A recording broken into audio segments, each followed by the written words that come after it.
Greetings and welcome back.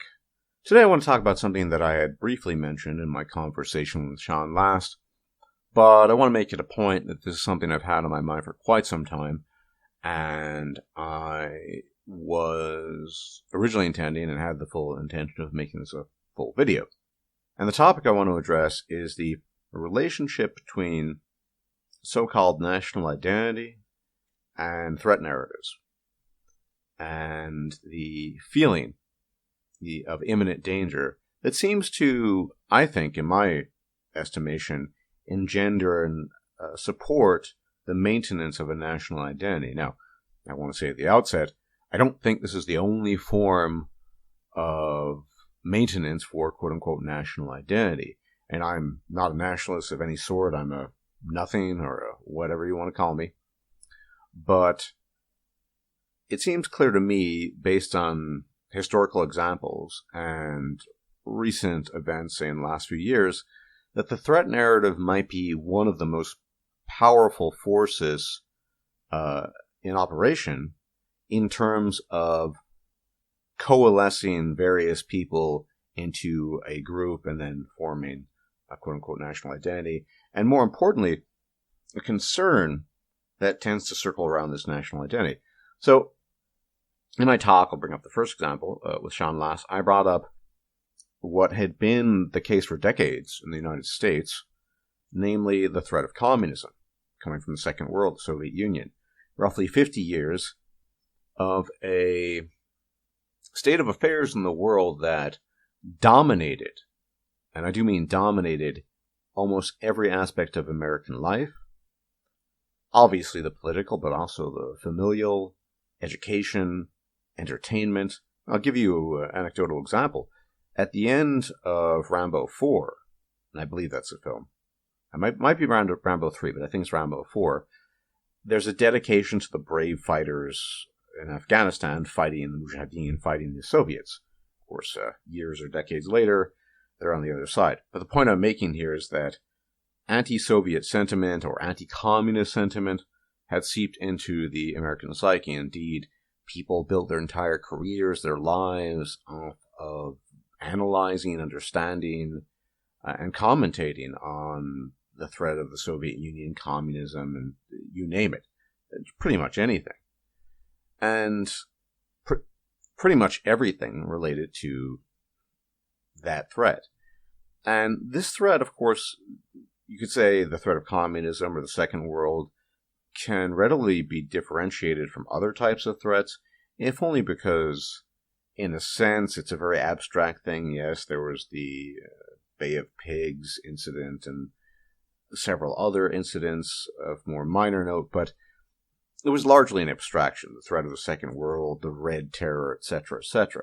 People disagree on that. And I also have different opinions on, retrospectively, of course, 2020, hindsight and all that, to what degree this needed to be combated, etc. I think too much effort was put into it, to be honest. It was a waste of resources and manpower and all sorts of things. But for a long time, roughly 50 years, Americans of all stars, stripes, ethnicities, etc., could rally around this idea of being anti-communist and being uniquely American and fighting for the free world and all of this stuff. And that narrative disappeared with the quote-unquote end of history, as the Japanese-American historian Francis Fukuyama wrote, I believe in 1991, don't quote me on that, in any event in the early 90s, the title, The End of History, correlating with the end of the Iron Curtain and communism, at least communism in that sense and style. I think after that, you reach a point that seems to me the beginning of this dissolution of a common American identity, and I think a lot of that has to do with the removal of a threat narrative, a common threat narrative, and we all need to unite against it, and we all need to be concerned about it, and we're all Americans and we're in this together. That disappears. Another instance of this, a fairly different sort of instance, is the example of Ireland, the Irish Republic, which comes into existence in 1922 after the Anglo-Irish Treaty and centuries of subjugation and servitude, effectively, to the English crown. And for several decades after that, there's a very strong positive sense of Irish Catholic identity. It's a very potent reminder of who the Irish are. They're Irish, they're Irish, they're Irish. But as time passes, and the threat of the English crown, or English subjugation more specifically, something that wrought tremendous damage to the Irish historically, specifically culturally, among other reasons, that looms far in the horizon, historical horizon, and then people kind of gradually let go of that, and they're not as gung-ho about it. Now, I'm not saying that there are no people that are staunchly Irish Catholic, or that they don't have a strong attachment to that sentiment, but I would say that the numbers largely at the very least, have diminished. But largely, yes, they're pretty much gone in comparison. You don't have that strong sense of Irish Catholic republicanism that dominated the psyche a few decades after the inception of the Irish Republic. And I could go on and on. I hate to bring this example up, but whatever your interpretation of the events of World War II might be, the rise of National Socialism was fairly cohesive, and it was accomplished vis-a-vis a threat narrative. And I think the best example of a strongly nationalist country overall that maintains a perpetual threat narrative today is Israel. Because Israel decided, or the Jews who decided to settle there, to plop itself down in the middle of hostile territory, surrounded by a sea of quote-unquote enemies or people who don't like them. And so in this way, as well as internal propaganda of everyone's out to get us, everyone hates us, blah, blah, blah, blah, this is apparently, based on my investigation, common perception in Israel, everyone's out to get them, blah, blah, blah, that you create an internal and you have an external threat narrative that keeps alive a very salient sense of identity. Now, I would also say that in the case of Israel, whatever their successes might be, it also creates a highly paranoid, neurotic state of mind that I think is often readily and oftentimes also correctly associated with quote-unquote Jewish culture, but it's even more extreme in Israel, the paranoia, the neuroticism, and all of these things. But the flip side of that, of course, is that there is a strong sense of national identity. Now, I'm not saying this is the only way to maintain a strong sense of national identity, but it seems to be one of the most effective ways, whatever the examples might be that you happen to look at. But there also seems to be a price to pay on several fronts. It's Israel, a bunch of paranoid, neurotic isolationists of a sort. I don't know how healthy that is for the people who live there or for their interactions with the world. And long term, it can't be good. And if anything, the more comfortable a country grows, and for better or worse, we'll use Ireland as an example, whatever the hostility Irish republicanism might have displayed towards the English originally, that's, I wouldn't say completely died down. I doubt the misdeeds of the past have been forgotten, but the Irish are in a far more comfortable spot, and with comfort comes a lack of concern. Now, this can be good or bad, depending on the context of what you want to achieve, but it seems to me that the only way, in many cases, I can't say all cases, but in many cases, a strong sense of national identity can be maintained is in the presence of some overarching threat narrative. And the greater the temporal distance, in the case of the Irish, say, going on near 100 plus years, the less worry there happens to be. And this seems to be probably the natural way of things, I would say. In the case of Israel, again, they're surrounded by a quote-unquote sea of enemies. Lots of people don't like them. Blah, blah, blah, blah.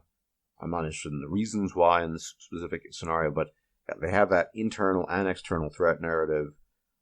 They teach their people that everyone's out to get them. Some interesting films on that.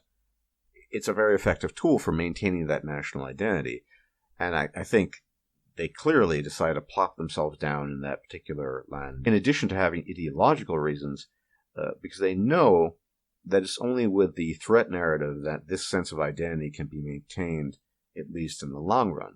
I do think there's a very, very high price to pay for that, And I think it won't be good for the people living there long term, and is not good, but hey, whatever.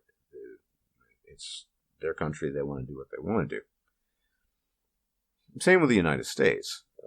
I'm not sure if a perpetual threat narrative of the Red Terror or communism was a good way to live. I mean, you had the McCarthy era. Some people think that was actually great. The consensus usually is that it wasn't. It really depends on what side you're on, but it was a difficult time, to say the least. And overall, it was something that you always sort of worried about in the back of your mind. So I grew up towards the end of that era, threat of the Soviets and what have you.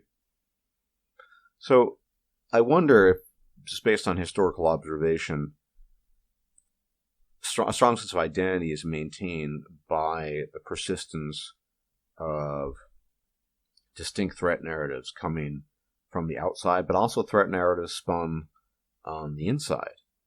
And to the extent that that's true, that would explain the rise of things like white nationalism, ethno-nationalism, however you want to term it, because as much as you can manufacture or create a threat, whether the threat's actually real or not is a different question, and I'm not going to weigh in on individual threats or not here. But the perception of threat is enough.